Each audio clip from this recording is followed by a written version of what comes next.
Un parc tranquille, en fin d'après-midi. Un groupe d'amis est assis autour d'une table de pique-nique. Le soleil se couche lentement, créant une atmosphère paisible. Parmi eux, Marc semble préoccupé. Il hésite à parler, mais son ami, Paul, remarque son malaise. Marc, ça ne va pas? Tu sembles pensif. Je me demande si je devrais dire quelque chose. J'ai un doute sur ce que je dois faire. Marc, tu sais que tu peux tout me dire. Je préfère une vérité dure à entendre qu'un mensonge réconfortant. D'accord. Je pense que tu te trompes avec le projet sur lequel tu travailles. Tu te mets trop de pression, et ça t'éloigne de ce qui compte vraiment.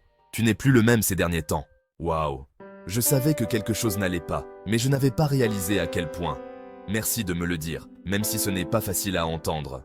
C'est ce que font les amis, non? On se dit la vérité, même si ça fait mal. Je préfère ça que te voir souffrir en silence. Tu as raison, un ami qui te dit la vérité vaut bien plus qu'une foule qui te berce de mensonges. Merci Marc. Le lendemain matin, au bureau. Paul arrive plus détendu et prend la décision de réajuster ses priorités. Il se rend compte que la vie de Marc l'a aidé à prendre du recul. Il en parle à ses collègues. Hier, j'ai eu une discussion difficile avec Marc, mais elle m'a ouvert les yeux. Il est important d'avoir des gens autour de soi qui n'ont pas peur de dire la vérité. C'est vrai. Parfois, on a besoin d'entendre ce qu'on ne veut pas admettre. Exactement. Un ami sincère est une bénédiction, même quand la vérité est difficile à avaler.